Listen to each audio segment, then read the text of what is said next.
Hello everyone, आप सभी का इस जीके के महत्वपूर्ण मैराथन सेशन में स्वागत है। जैसा कि हमने जो है वो जीके का मैराथन शुरू किया और इसके पहले हम लोगों ने 200 क्वेश्चन के जीके का मैराथन क्वेश्चन देखे और आज हम ये तीसरा जीके का मैराथन लेकर के आया हूँ।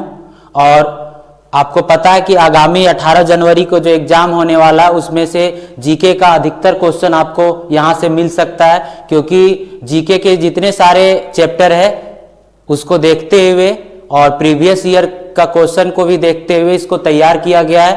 तो आगामी सैनिक स्कूल इंट्रेंस एग्जाम क्लास 6 के लिए ये बहुत ही महत्वपूर्ण वीडियो होने वाला है, इसलिए इसे आप ध्यान से देखें और इसे आप जरूर शेयर करें। तो आइए हम शुरू करते हैं आज का ये जो तीसरा मैराथन है। तो इसमें जो पहला क्वेश्चन है कि the shape of the earth is, जो हमारा अर्थ है उसका शेप कैसा है। तो फ्लैट है, स्फेरिकल है, क्यूबिकल है, ट्रायंगुलर है। तो ये माना गया है कि ये जो है स्फेरिकल है, पूरी तरह से स्फेरिकल नहीं है लेकिन ये स्फेरिकल माना गया है। तो हमारे अर्थ का जो शेप है वो कैसा है, तो स्फेरिकल है। अगला जो सवाल है वो है earth is slightly flattened at the, जो अर्थ है वो हल्का सा वो पिचका हुआ है, फ्लैटेंड है। तो कहां पे है, पोल पे है, इक्वेटर पे है, ट्रॉपिक्स पे है या प्राइम मेरिडियन पर है। तो ये दोनों तरफ पोल पर जो है हल्का हल्का चिपका हुआ नजर आता है। तो ये इसका सही आंसर होगा पोल्स। अब आगे बढ़ते हैं। जो अगला सवाल है कि gravity is the force that, gravity जो है, ग्रेविटी मीन्स हो गया आपका गुरुत्व बल जो है वो फोर्स है। तो कैसा फोर्स है, पुशेस ऑब्जेक्ट अप, जो वस्तुओं को ऊपर की ओर खींचता है, पुशेस ऑब्जेक्ट अप, जो वस्तुओं को ऊपर की ओर धकेलता हो, पुल ऑब्जेक्ट्स टुवर्ड्स अर्थ, जो वस्तुओं को अर्थ की ओर पुल करता, चेंज कलर ऑफ ऑब्जेक्ट, और चौथा स्टॉप्स मोशन। तो इसमें सही आंसर होगा ऑप्शन नंबर बी। ये एक ऐसा फोर्स है जो किसी भी ऑब्जेक्ट को ये अर्थ की ओर ये खींचता है, पुल करता है। तो ग्रेविटी एक ऐसा फोर्स है जो अर्थ जो है अपने और किसी भी ऑब्जेक्ट को अट्रैक्ट करता है या पुल करता है। अगला सवाल है कि हु डिस्कवर्ड ग्रेविटी, जो ग्रेविटी है इसका खोज किसने किया था। तो गैलीलियो, न्यूटन, आइंस्टीन, एडिसन।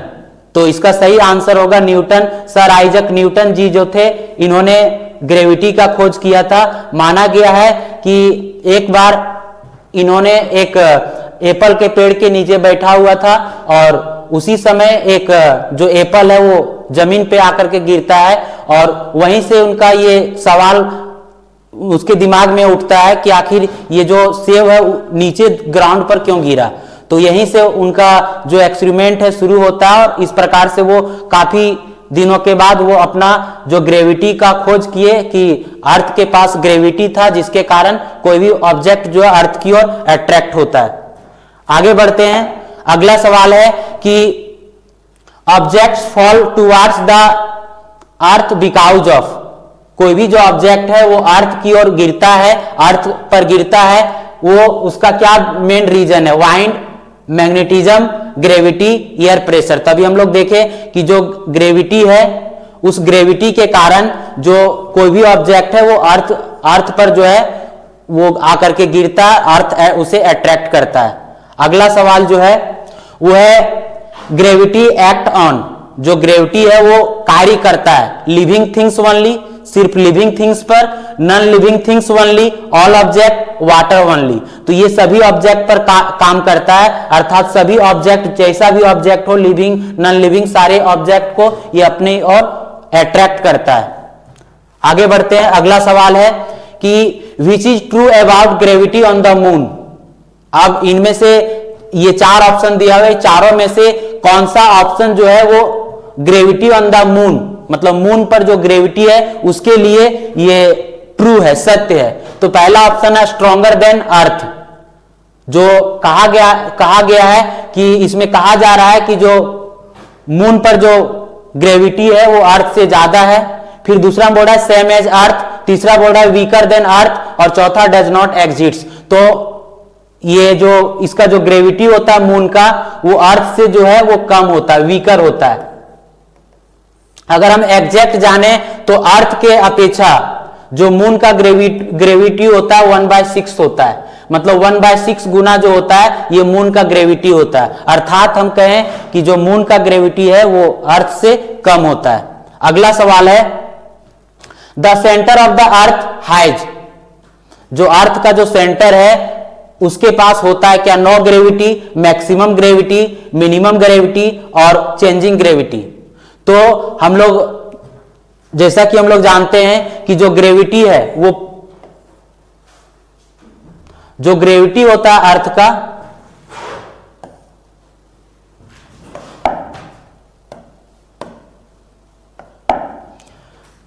जो अर्थ का ग्रेविटी होता है पोल पर वो मैक्सिमम होता है,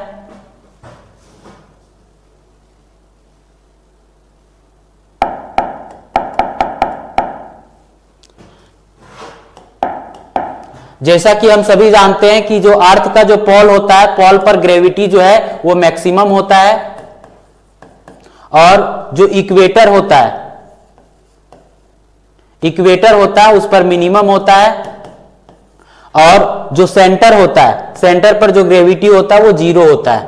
तो यहां जो सवाल है वो है the centre of the earth has, तो यहां नो ग्रेविटी होगा, अर्थात जो अर्थ का जो सेंटर है उस पर कोई ग्रेविटी नहीं काम करता है, अर्थात यहां 0 ग्रेविटी होता है। अगला सवाल है कि weight of an object depends on, किसी भी ऑब्जेक्ट का जो वेट है वो किन चीजों पर डिपेंड करता है? तो ये मुख्य रूप से ग्रेविटी पर डिपेंड करता है, तो इसका सही आंसर होगा ग्रेविटी।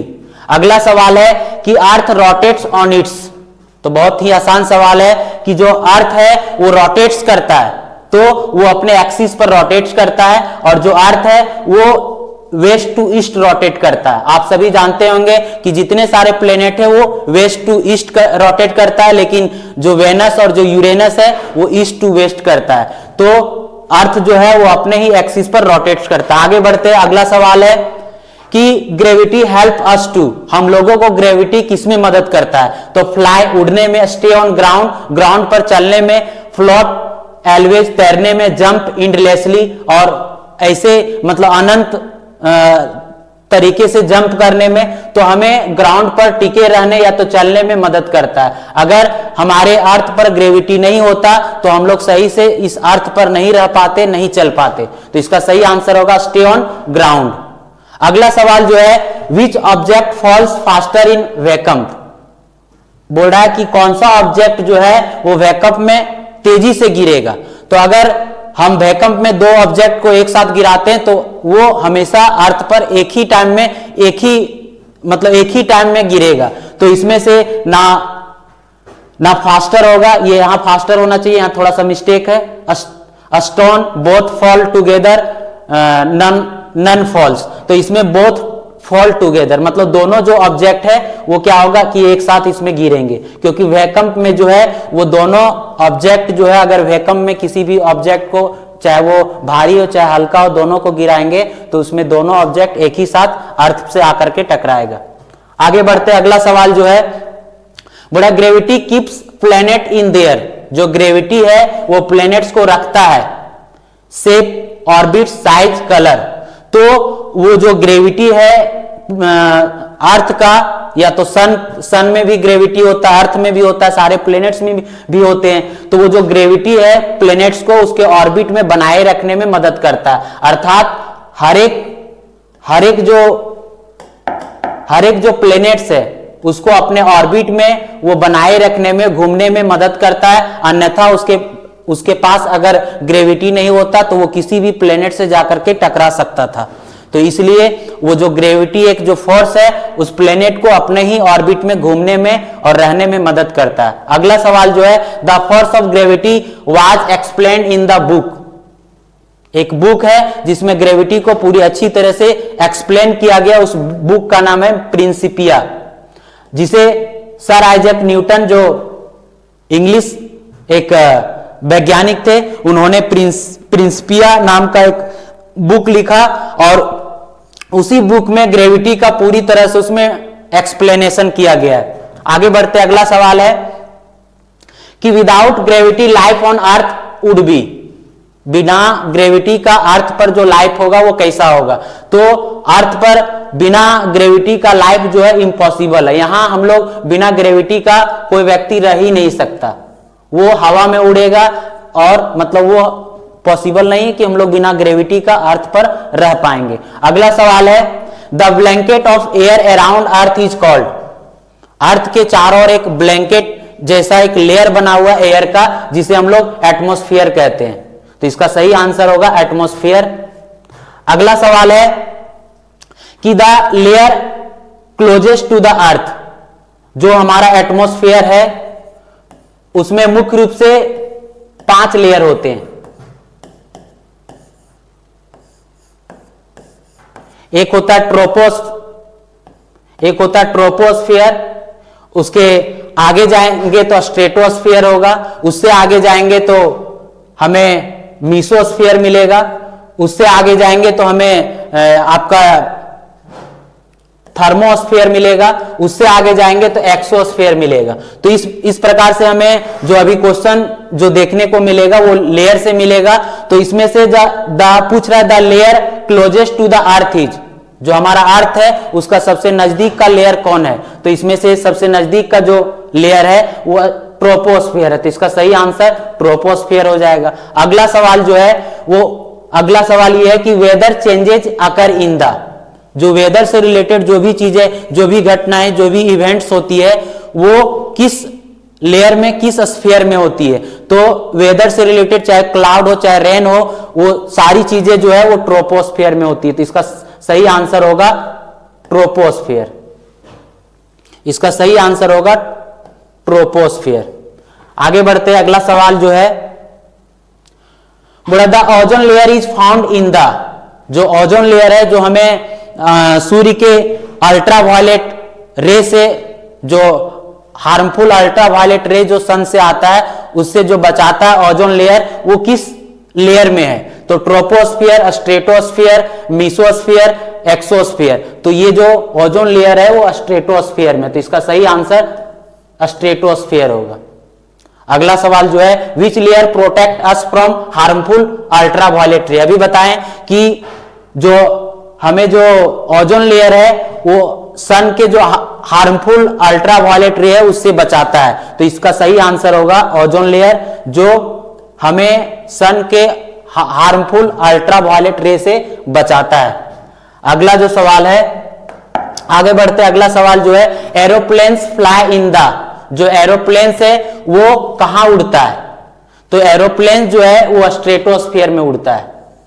जितने सारे एरोप्लेन्स हैं वो कहां उड़ते हैं, तो स्ट्रेटोस्फियर में, तो इसका सही आंसर होगा स्ट्रेटोस्फियर। आगे बढ़ते, अगला सवाल है कि the coldest layer of the atmosphere is, atmosphere का सबसे ठंडा जो लेयर है वो कौन है, तो सबसे ठंडा जो लेयर है वो मीसोस्फियर है, मीजोस्फियर है जो हमारे अर्थ का एटमॉस्फेयर का सबसे ठंडा लेयर है। आगे बढ़ते हैं, और अगला सवाल जो है बोला meteors burn up in the, जो मेटियोर्स है वो जलते हैं कहां पे, मेटियोर जो एक सोलर सिस्टम का एक पार्ट है, एक बॉडी है जो किस लेयर में वो बर्न करता है, तो इसका सही आंसर जो होगा वो होगा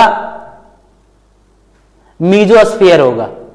तो इसका सही आंसर जो होगा वो मीजोस्फियर होगा। मीजोस्फियर में जो मेटियोर्स है वो बर्न करता है, और बर्न करते हुए ये फिर वापस अर्थ पर आकर के गिरता है। अगला सवाल है कि the outer most layer is the, जो हमारा अर्थ है, हमारे अर्थ का जो एटमॉस्फेयर का जो आउटर मोस्ट सबसे बाहरी जो लेयर है वो कौन है, तो सबसे बाहरी लेयर को हम लोग एक्सोस्फेयर कहते हैं, इसका सही आंसर होगा एक्सोस्फेयर। आगे बढ़ते हैं, अगला सवाल जो है कि यहां कुछ मिस्टेक है, यहां ऑक्सीजन होना चाहिए। Oxygen needed for breathing is found mainly इन, जो हम लोग ऑक्सीजन ब्रीथ के रूप में लेते हैं वो मेनली कहां फाउंड होता है, कहां पाया जाता है, तो वो मेनली जो है वो ट्रोपोस्फेयर में पाया जाता है, तो इसका सही आंसर होगा ट्रोपोस्फेयर। आगे बढ़ते हैं, अगला सवाल है कि द आइनोस्फीयर हेल्प्स इन, जो आइनोस्फीयर है वो थर्मोस्फीयर का एक पार्ट है। अब ये जो आइनोस्फीयर है वो किसमें मदद करता है हमें, तो ये रेडियो कम्युनिकेशन में मदद करता है। जितने सारे रेडियो कम्युनिकेशन से रिलेटेड चीजें हैं उसमें मदद करता है। तो आयनोस्फीयर जो है हमें हेल्प किस में करता है, तो रेडियो कम्युनिकेशन में। इसका सही आंसर होगा रेडियो कम्युनिकेशन।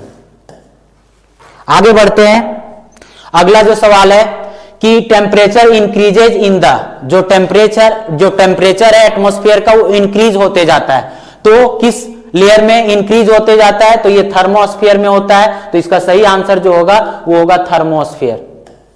आगे बढ़ते हैं, जो अगला सवाल है कि the stratosphere is important for, जो स्ट्रेटोस्फीयर है, अभी स्ट्रेटोस्फीयर से एक दो क्वेश्चन आया था, तो यहां वही क्वेश्चन पूछ रहा है कि the stratosphere is important for, जो स्ट्रेटोस्फीयर है वो किस चीज में इंपॉर्टेंट है, तो इसमें ओजोन लेयर पाया जाता है जो हमें सन के अल्ट्रावायलेट, हार्मफुल अल्ट्रावायलेट रे से बचाता है। अगर वो डायरेक्टली हम तक अल्ट्रावायलेट रे पहुंचता है तो अर्थ पर अनेक तरह की आई और स्किन रिलेटेड डिजीज उत्पन्न करेंगे।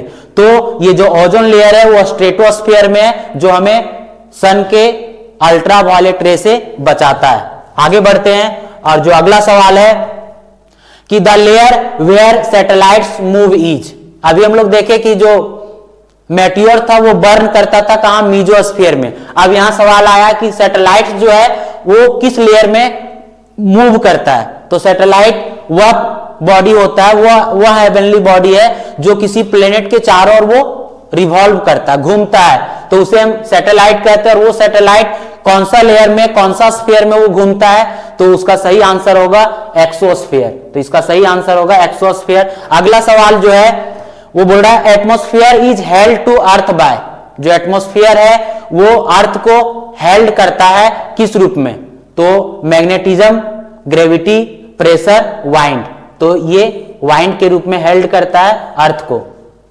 अब आगे बढ़ते हैं, जो अगला सवाल है अब है ये कुछ सोर्स ऑफ एनर्जी से रिलेटेड सवाल है।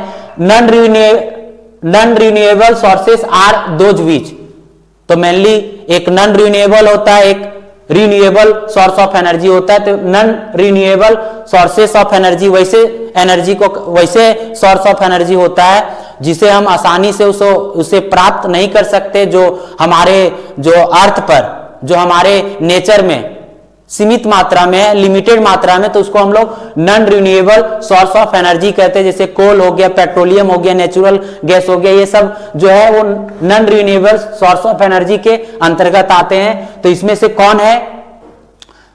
कौन सा ऑप्शन जो होगा वो नॉन रिन्यूएबल सोर्सेस के लिए सही आंसर होगा, तो कैन बी रिप्लेस्ड क्विकली, क्या हम इसको क्विकली रिप्लेस कर सकते हैं, नहीं।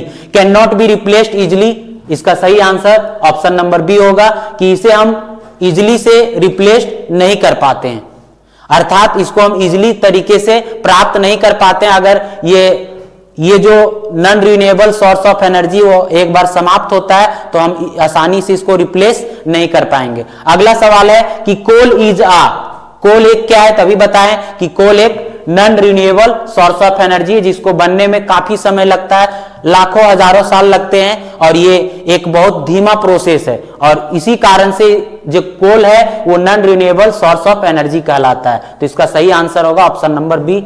आगे बढ़ते हैं, जो अगला सवाल है कि petroleum is also called, petroleum को हम लोग और किस नाम से जानते हैं, तो ये क्रूड ऑयल के रूप में निकलता है, और ये क्रूड ऑयल जो है इसको फिर रिफाइन करके हम इससे बहुत तरह से किरोसिन हो गया, डीजल हो गया, पेट्रोल हो गया, ये सारे चीज हम लोग फिर उससे प्राप्त करते हैं। तो पेट्रोलियम इज ऑल्सो कॉल्ड, तो इसका सही आंसर होगा crude oil.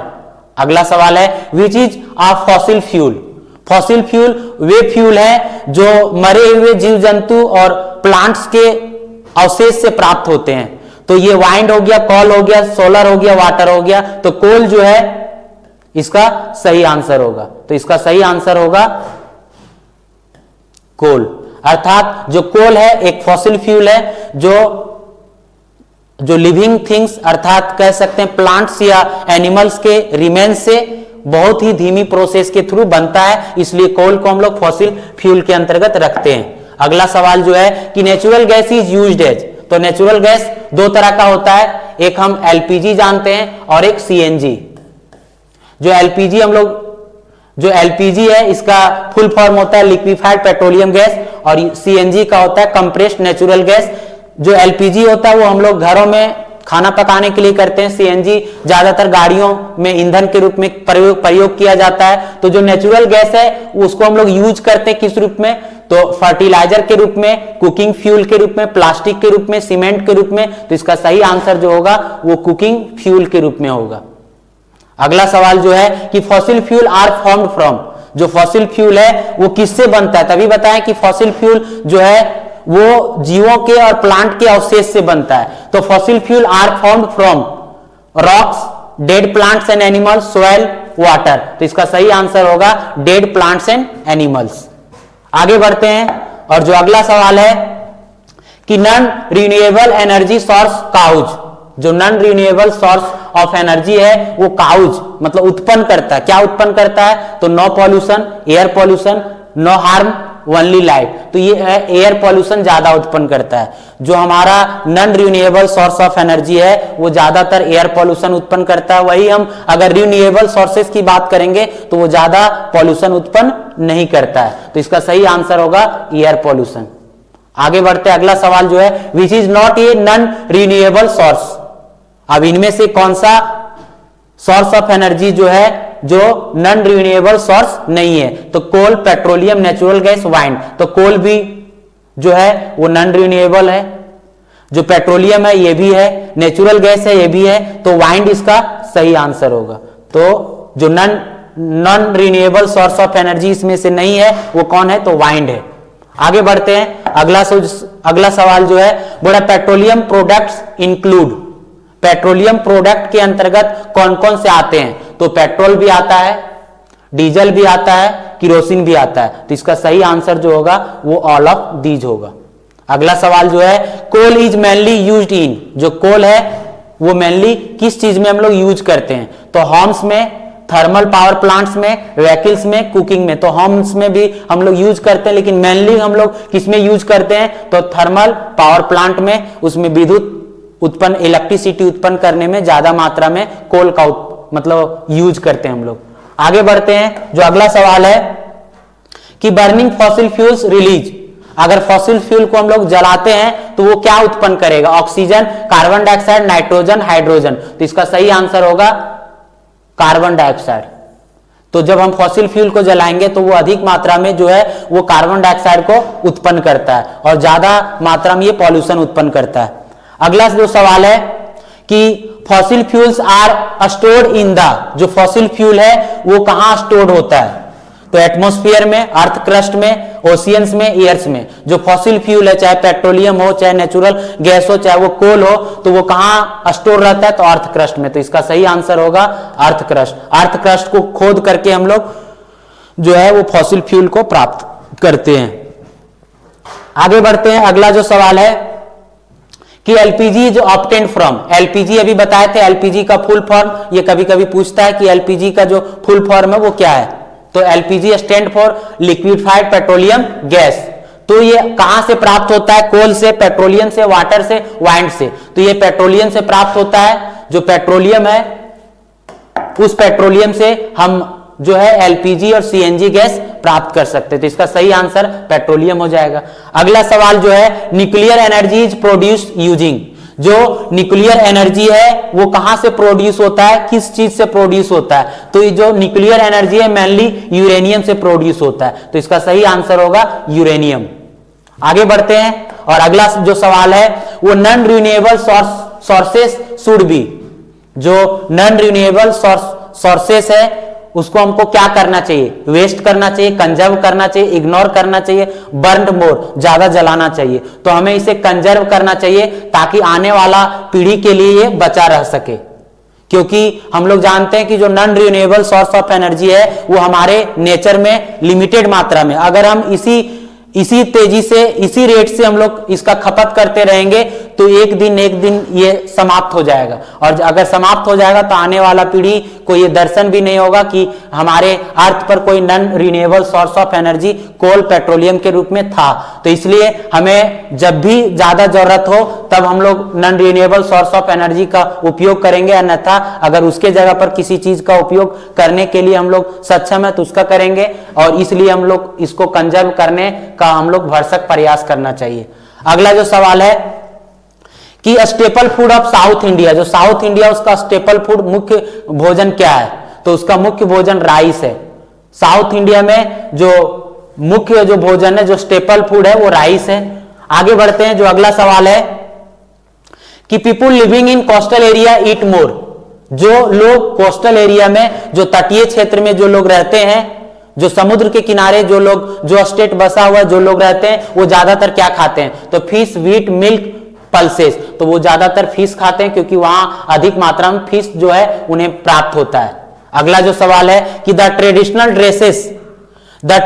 Dress of Punjab includes, जो पंजाब का ट्रेडिशनल ड्रेस है वो क्या है? तो धोती है, लुंगी है, सलवार कमीज है, मेखला चादर है। तो इसमें जो इसका सही आंसर होगा वो सलवार और कमीज होगा। तो अगर हम पंजाब का ट्रेडिशनल ड्रेस के बारे में जानेंगे तो ये सलवार और कमीज होगा। इसका सही आंसर सलवार कमीज होगा। आगे बढ़ते हैं, जो अगला सवाल है कि हाउसेस इन डेजर्ट एरिया, जो डेजर्ट एरिया है, जो मरुस्थल क्षेत्र है, वहां जो हाउसेस घर होती है मेड विथ थिक वॉल। हम लोग जानते हैं कि जनरली उसका जो दीवारें होती है वो मोटी होती है। क्यों? लुक गुड, अच्छा दिखने के लिए, कीप कूल, ठंडा रखने के लिए, स्टोर्ड वाटर, अट्रैक्ट टूरिस्ट को अट्रैक्ट करने के लिए। तो इसका मुख्य रीजन है ये जो मोटा दीवार है वो मतलब घर को क्या करता है कि कूल रखता है, ठंडा रखता है, क्योंकि वहां का जो दिन का तापमान होता है बहुत ज्यादा होता है, जिसके कारण वहां के जो घर बनाए जाते हैं वहां की दीवारें जो होती है मोटी होती है ताकि घर का अंदर का जो टेम्परेचर हो कम हो। अगला सवाल जो है, house on stilts are found in, जो स्टिल्ट्स हाउस है वो किन क्षेत्रों में पाया जाता है? तो स्टिल्ट हाउस वे हाउस होते हैं जहां जिस एरिया में ज्यादातर वर्षा होती है, ज्यादातर बाढ़ आने की संभावना होती है, तो वहां के घरों को थोड़ी सी ऊंची बना करके बांस या तो लकड़ी से बनाया जाता है, उसको स्टिल्ट्स हाउस कहते हैं। और ये घर वैसे क्षेत्रों में बनाया जाता है जहां बाढ़ आने की संभावना होगी। तो इसका सही आंसर होगा फ्लड प्रोन एरिया। तो इसका सही आंसर होगा फ्लड प्रोन एरिया। जैसे असम जैसे राज्यों में ये जो है स्टिल्ट हाउस का निर्माण कराया जाता है। आगे बढ़ते, अगला सवाल जो है, Hindi is the official language. Bharat में अलग अलग राज्यों का अलग अलग ऑफिशियल लैंग्वेज है और हिंदी भी बहुत सारे ऐसे भी इंडिया का ऑफिशियल लैंग्वेज अगर कहा जाए तो वो हिंदी है, लेकिन इसमें यहाँ राज्यों का जिक्र किया गया है और केरला, तमिलनाडु, असम ये सब तीनों का तो हिंदी जो है वो ऑफिशियल लैंग्वेज नहीं है। इंडिया इसमें ऑप्शन दिया है तो इंडिया भी हो सकता है। अगर हम स्टेट की बात करेंगे तो उत्तर प्रदेश, हिमाचल प्रदेश, उत्तराखंड ये सारे ऐसे राज्य हैं जहां का जो ऑफिशियल लैंग्वेज है वो हिंदी है। तो ऑप्शन के अनुसार आप आंसर को देंगे। अगला जो सवाल है कि Tamil, Telugu, Kannada, Malayalam are languages of, जो तमिल है, तेलुगु है, कन्नड़ है और जो मलयालम है वो किस स्टेट का ये जो मेन लैंग्वेज है, ऑफिशियल लैंग्वेज है? तो north India, south India, east India, waste India. तो ये साउथ इंडिया में ज्यादातर लोग तमिल, तेलुगु, कन्नड़ और मलयालम बोला जाता है। तो इसका सही आंसर होगा साउथ इंडिया। आगे बढ़ते हैं और जो अगला सवाल है कि people in cold regions wear, जो ठंडे प्रदेश है, ठंडे क्षेत्र है, वहां के लोग क्या पहनते हैं? तो जाहिर सी बात है ये बहुत ही आसान सवाल है कि ठंडे प्रदेश के लोग ज्यादातर क्या पहनेंगे? तो वूलन क्लॉथ, मतलब ऊन के कपड़े पहनेंगे जो हमारे बॉडी को गर्म रखता है। अगला सवाल है कि चपाती इज मेनली मेड फ्रॉम, ये बहुत ही आसान सवाल है कि चपाती अर्थात जो रोटी है, जो ब्रेड है वो किससे बनता है? तो वो व्हीट से बनता है, गेहूं से बनता है। तो इसका सही आंसर होगा व्हीट। आगे बढ़ते हैं और जो अगला सवाल है कि culture of India is known for, जो भारत का जो कल्चर है, जो संस्कृति है वो किसके रूप में जाना जाता है? तो यूनिफॉर्मिटी, डाइवर्सिटी, आइसोलेशन और मोनोटोनी। तो इसका सही आंसर होगा डाइवर्सिटी। जो हमारा कल्चर है वो पूरे मतलब वर्ल्ड में सबसे अनोखा, सबसे अलग है, और ये किस तौर पर जाना जाता है, तो डाइवर्सिटी। हमारे देश के अंदर एक मतलब एकता में भी विविधता है, मतलब विविधता में भी एकता है। अब आगे बढ़ते हैं कि bamboo house are common in, जो कुछ ऐसे राज्य हैं जहां बंबू बांस के घर बनाए जाते हैं, और वो कौन से राज्य हैं जहां बंबू हाउस कॉमन है, साधारण रूप से सामान्य रूप से बनाया जाता है। तो नॉर्थ ईस्ट इंडिया का जो जितने सारे स्टेट है वहां ज्यादातर जो घर है वो बंबू से बनाया जाता है। अगला जो सवाल है कि tribal people depend mainly on, जो ट्राइबल पीपुल है, जो जनजातीय लोग है, जो आदिवासी लोग है, वो मेनली किस पर डिपेंड रहते हैं, तो फार्मिंग और फॉरेस्ट पर। उनका ज्यादातर जो जीवन यापन है वो फॉरेस्ट में होता है, जंगलों में होता है, और वो फार्मिंग पर डिपेंडेंट होते हैं।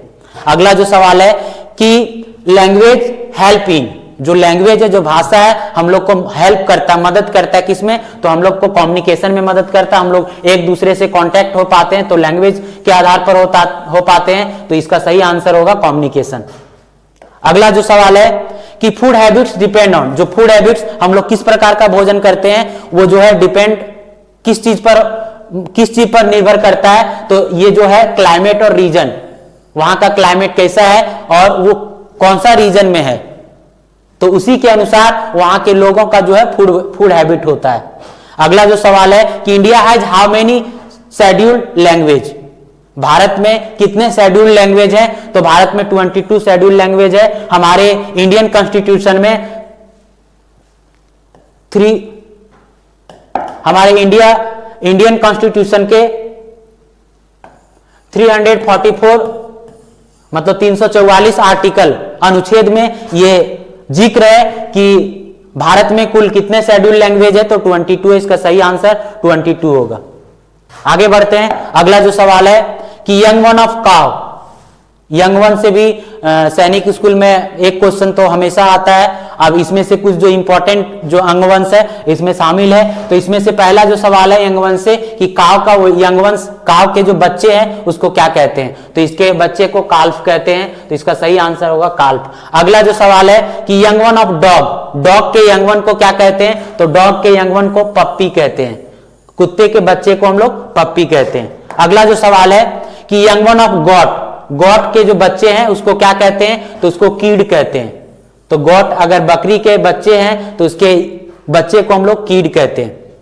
अगला जो सवाल है कि यंग वन ऑफ कैट, जो बिल्ली है, बिल्ली के जो बच्चे हैं उसको क्या कहेंगे, तो इसको किटेन कहते हैं, तो इसका सही आंसर किटेन होगा। अगला जो सवाल है कि यंग वन ऑफ हॉर्स, जो हॉर्स है, जो घोड़ा है, इसके यंगवन को क्या कहते हैं, तो इसके यंगवन को हम लोग फॉल कहते हैं। फॉल जो होता है वो हॉर्स के यंगवन को कहा जाता है। अगला जो सवाल है यंगवन ऑफ लाइन, जो लाइन है, जो शेर है, शेर के बच्चे को हम लोग कब कहते हैं, तो इसका सही आंसर कब होगा।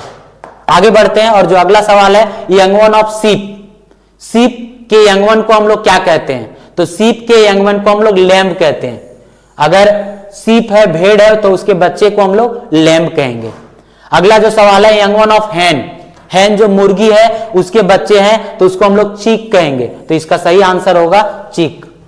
आगे बढ़ते हैं और अगला जो सवाल है कि यंगवन ऑफ एलिफेंट इज, जो एलिफेंट है उसके यंगवन को हम लोग क्या कहते हैं, तो जो काव के यंगवन को कहते हैं वही इसका भी आंसर होगा काल्फ। अगला सवाल जो है कि यंगवन ऑफ डियर, जो हिरन है, इसके बच्चे को क्या कहते हैं, तो इसका फाउन कहते हैं, तो इसका सही आंसर फाउन होगा।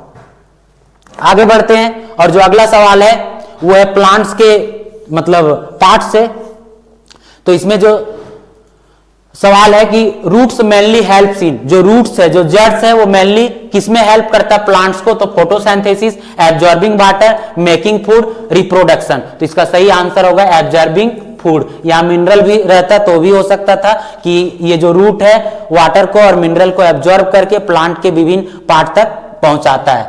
अब अगला जो सवाल है लीव्स मतलब पत्तियां, जो पेड़ की पत्तियां है प्रिपेयर फूड, भोजन बनाती है। हम लोग जानते हैं कि जो प्लांट्स है उसके पत्तियां को हम लोग किचन हाउस कहते हैं, क्योंकि पत्तियों में ही उसका भोजन बनता है और उस जो भोजन बनाने की जो प्रक्रिया उसको फोटोसिंथेसिस कहते हैं। तो leaves prepared food by respiration, photosynthesis, digestion और ट्रांसपायरेशन।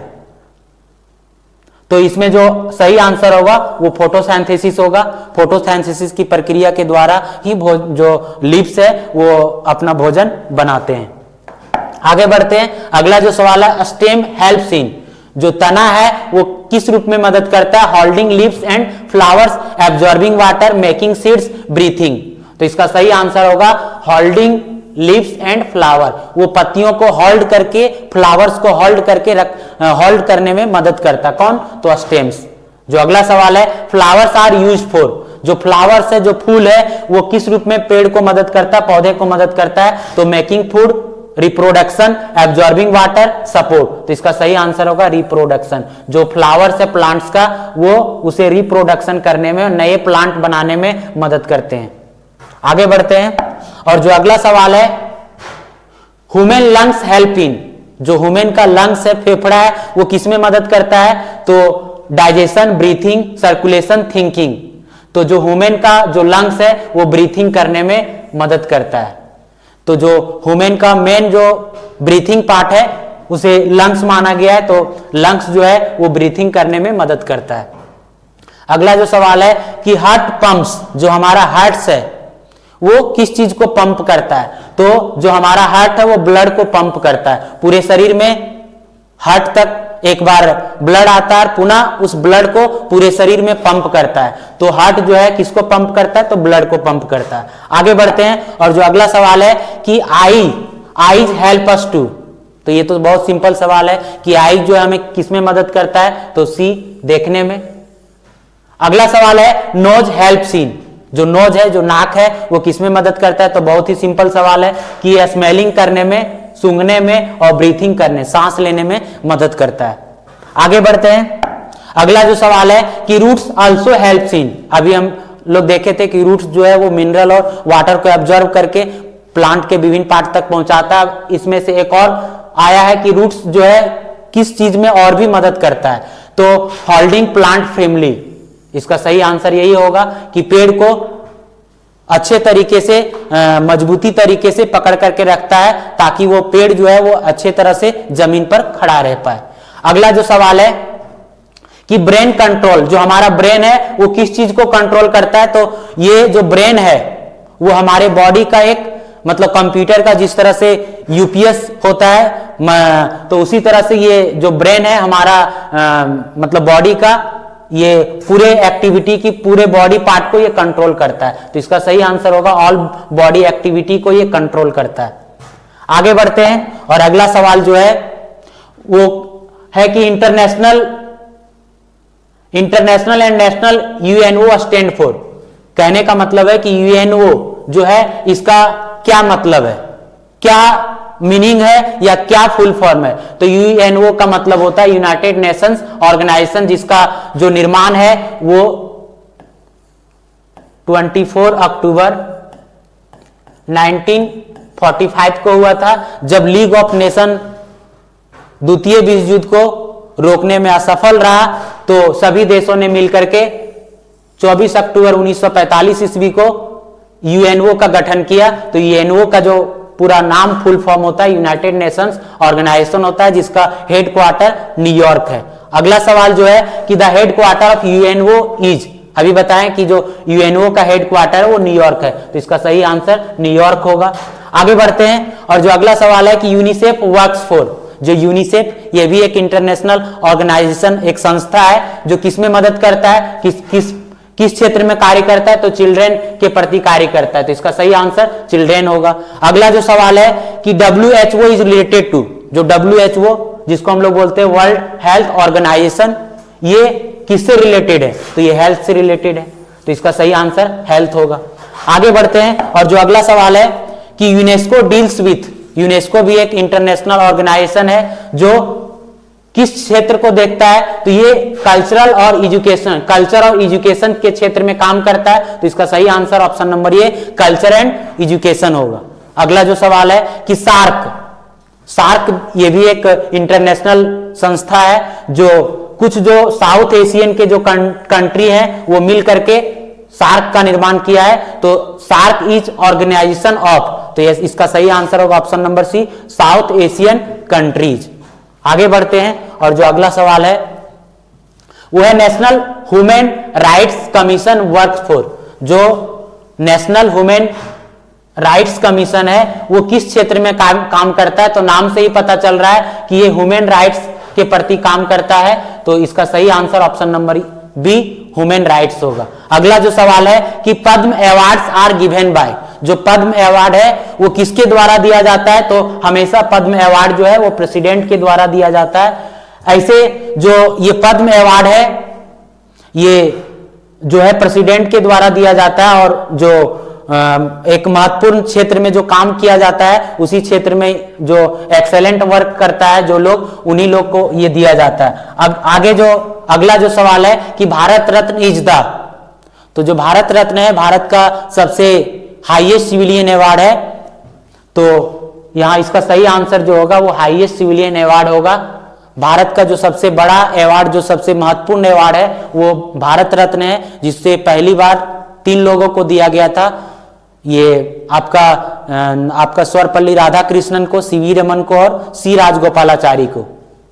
आगे बढ़ते हैं, अगला जो सवाल है Arjun award is related to, जो अर्जुन अवार्ड है वो किस क्षेत्र से रिलेटेड है, किन क्षेत्र में दिया जाता है? तो यह स्पोर्ट्स क्षेत्र में दिया जाता है। जो स्पोर्ट्स में जो एक्सेलेंट काम करता है, जो अच्छा वर्क करता है, जो अच्छा मतलब परफॉर्मेंस करता है, तो उसके लिए अर्जुन अवार्ड से उन्हें सम्मानित किया जाता है। आगे बढ़ते हैं, जो अगला सवाल है कि national bravery award are given to, जो नेशनल ब्रेवरी अवार्ड है वो किन्हें दिया जाता है? तो हाल ही फिलहाल में अगर कुछ बच्चों को नेशनल ब्रेवरी अवार्ड दिया गया था, उसमें से एक बच्चा आपका यूपी का था जो अपने पिता को एक तालाब में मगरमच्छ ने उसके पिता को पकड़ लिया था, और वो साहस दिखाते हुए अपना जान का परवाह किए बिना वो अपने पिता का जान बचाया था, और उसी पराक्रम और साहस के लिए उन्हें फिलहाल ही नेशनल ब्रेवरी अवार्ड दिया गया था। तो ये इसका सही आंसर होगा चिल्ड्रेन। अगला जो सवाल है कि नोबेल प्राइज इज एन, जो नोबेल प्राइज है एक इंटरनेशनल अवार्ड है। ये एक वैज्ञानिक थे आपका डायनामाइट का जिसने खोज किया था, उन्हीं के नाम पर ये नोबेल प्राइज का शुरुआत किया गया था। और ये कोई देश है, ये देश का नाम नहीं याद आ रहा है, तो इसमें उसी देश के द्वारा ये नोबेल प्राइज दिया जाता है, तो इसे इंटरनेशनल अवार्ड के रूप में भी हम लोग जानते हैं। और भारत में जो सबसे पहले जो नोबेल प्राइज मिला था वो रविंद्रनाथ टैगोर को मिला था, वो गीतांजलि जो साहित्य है उसके क्षेत्र में। अगला जो सवाल है कि Nobel peace prize is given for, जो नोबेल पीस प्राइज है, नोबेल में पीस प्राइज भी दिया जाता है, तो ये पीस एफर्ट के लिए दिया जाता है, तो इसका सही आंसर होगा पीस एफर्ट, अर्थात पीस शांति के क्षेत्र में जो अच्छा काम करता है उसे नोबेल पीस प्राइज दिया जाता है। अगला जो सवाल है कि gallantry awards are given for, जो डिफेंस में गैलेंट्री अवार्ड दिए जाते हैं,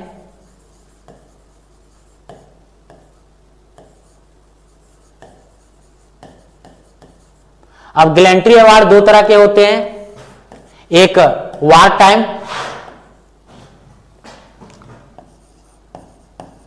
एक वार टाइम गैलेंट्री अवार्ड, और एक होता है पीस टाइम गैलेंट्री अवार्ड। तो वार टाइम में गैलेंट्री अवार्ड जो होता है सबसे बड़ा वो परमवीर चक्र होता है,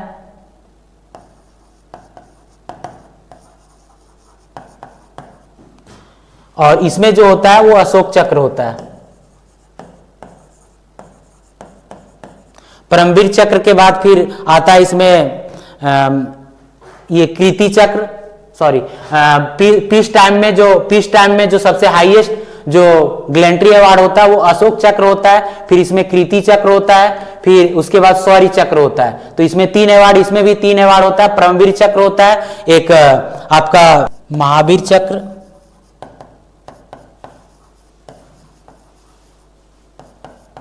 और फिर होता है वीर चक्र। इसमें होता है अशोक चक्र, फिर होता है कीर्ति चक्र, फिर होता है शौर्य चक्र। तो ये वार टाइम में जो एक्सेलेंट वर्क करते हैं तो उन्हें परमवीर चक्र दिया जाता है, और पीस टाइम में जो एक्सेलेंट काम करते हैं उन्हें अशोक चक्र दिया जाता है। तो गैलेंट्री अवार्ड में जो पीस टाइम का हाईएस्ट गैलेंट्री अवार्ड अगर कहा जाए तो ये अशोक चक्र है, और वार टाइम का अगर हाईएस्ट गैलेंट्री अवार्ड कहा जाए तो परमवीर चक्र है, जिसमें भारत का जो पहला परमवीर चक्र मिला था वो आपका सोमनाथ शर्मा को मिला था। अगला जो सवाल है कि गैलेंट्री अवार्ड से, तो gallantry award are given for, तो इसे ब्रेवरी के लिए दिया जाता है। अगर कोई सेना में कोई ब्रेवरी का काम किए हैं तो उसके लिए उन्हें गैलेंट्री अवार्ड दिया जाता है। तो इस प्रकार से आज का जो मैराथन है वो यहीं समाप्त होता है। आप इन्हें अच्छे से देखें और एक सरसरी निगाहों से इस क्वेश्चन को रिवीजन करके अपने एग्जाम हॉल में जाएं, ताकि आपको जो क्वेश्चन है वो वहां इसी तरह से क्वेश्चन मिलेंगे और आप आसानी से उसे अटेम्प्ट कर पाएं और अच्छे मार्क्स प्राप्त कर पाएं। धन्यवाद आप सभी का इस वीडियो को देखने के लिए, और अगर आपको अच्छा लगे तो इस वीडियो को ज़्यादा से ज़्यादा शेयर करें और ज़्यादा बच्चों को ताकि ज़्यादा से ज़्यादा बच्चे इससे लाभान्वित हो।